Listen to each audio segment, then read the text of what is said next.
अंबुज आनंद। राधे राधे। राधे राधे महाराज जी। महाराज जी, कोई एक काम मैं लगातार नहीं कर पाता तथा मन शांत नहीं रहता। इस कारण से मेरा और परिवार का बहुत नुकसान हो जाता है। और समस्या भैया यह है कि मन, वीर्य और प्राण तीनों का एक कनेक्शन है, एक ही कनेक्शन है। अगर हमारा वीर्य ब्रह्मचर्य ठीक है तो मन शांत और एकाग्र रहेगा और प्राण बलवान और सूक्ष्म रहेंगे।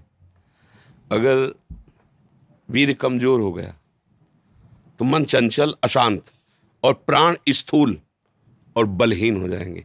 स्थूल, सूक्ष्म नहीं होंगे। अब हमको मेन पॉइंट पर सुधार करना है, चाहे गृहस्थ हो चाहे विरक्त।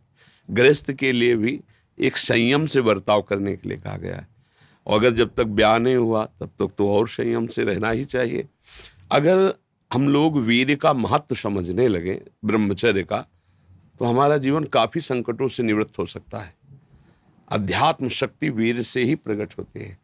जब हम ब्रह्मचर्य से रहते हैं, भजन करते हैं, मान लो गृहस्थी में है, भगवान कश्यप जी 10,000 वर्ष तक ब्रह्मचर्य रहे।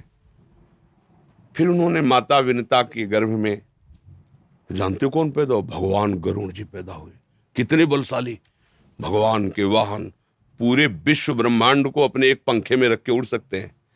10,000 वर्ष भजन किया तो फिर गरुड़ जी पैदा हुए। अगर गृहस्थी में भी है, संयम से रहकर भजन करके, फिर तो बुद्धिमान, ज्ञानवान, बलवान बालक पैदा होगा। मुझे लगता है ब्रह्मचर्य की तरफ से हमारे समाज की दृष्टि हटती चली जा रही है। मनोरंजन के भाव में वो ब्रह्मचर्य, इसलिए हमारा मन अशांत। बोलो, अब इस समय आप यौवन अवस्था में हो, इस समय तो उत्साह रग रग में रहता है, नहीं, चेतना रग रग में रहती है। हम नए बच्चों को देखते हैं उत्साहहीन, मतलब जैसे डिप्रेशन में हो। चेहरा देखकर ऐसा लगता है जैसे परेशान हो। क्यों परेशान है? क्योंकि आंतरिक जो शक्ति सपोर्ट करने वाली है नहीं। अब मन जिस विचार में फंसा देता है, बिना मतलब फंसाए, कोई भय नहीं, वो भय दे रहा है। कोई शोक का कारण नहीं, वो शोक दे रहा है, चिंता दे रहा है। किसी भी कार्य को करो, इतना संशय पैदा कर रहा है, पता नहीं काम सफल होगा कि नहीं सफल होगा, कहीं ऐसा तो नहीं हो जाएगा, कहीं ऐसा तो, वो अशांत रखता है। और जब ब्रह्मचर्य, ऐसा कैसे हो सकता है? बल है ना, अध्यात्म बल, शारीरिक बल की बात नहीं कहते। ऐसा कैसे हो सकता है? यदि एक बार ऐसा हुआ तो 1000 बार मैं प्रयास करूंगा और इस पर विजय। वो मतलब जिद्दी स्वभाव, एक निष्ठा उसी से आती है, उसी से। ये जो संत महात्मा बड़े बड़े कष्टों को रौंद करके वो मेन पावर है।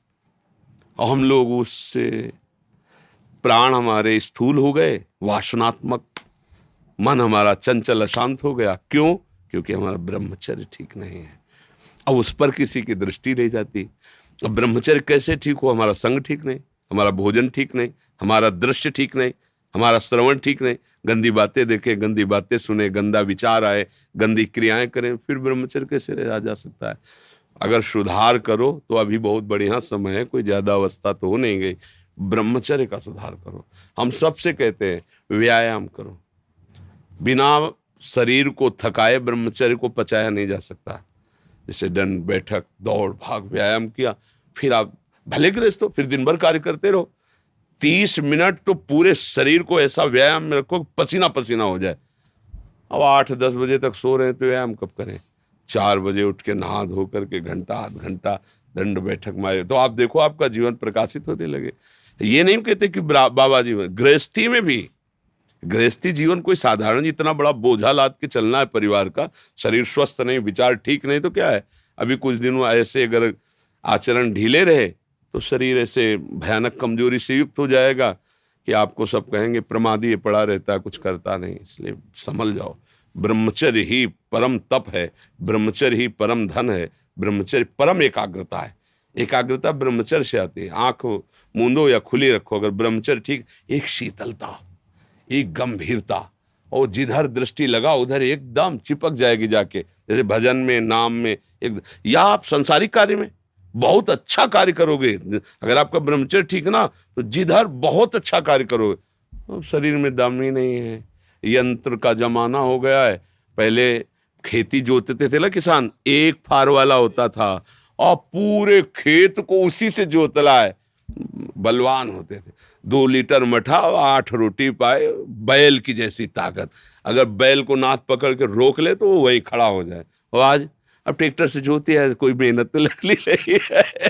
तो ये शरीर का हम लोग बहुत बुरी तरह से पतन कर रहे हैं। बड़ा कीमती शरीर है, हाँ, इसमें बहुत चेतना की आवश्यकता है। संसार में रहते हुए भगवान का सत्य का मार्ग चयन करके हमें भगवत प्राप्ति करनी। अरे कम से कम जितनी ऊंचाई पे आ गए उससे नीचे तो न जाए, सुअर कुत्ता तो न बनना पड़े। मनुष्य बन गए हैं तो ऊंचे चढ़े कि नीचे गिरे, पर यह ध्यान नहीं रहता। हम काम करने लगते हैं वही जहाँ नीचे गिरना है। अब दूसरे जीवों का मांस खाना, शराब पीना, जुआ खेलना, व्यभिचार, ये कहाँ ले जाएगा? एकदम नष्ट कर देगा। तो जवान बच्चे हो, सावधान रहो, खान पान ठीक रखो, सावधानी पूर्वक चलो, ठीक है।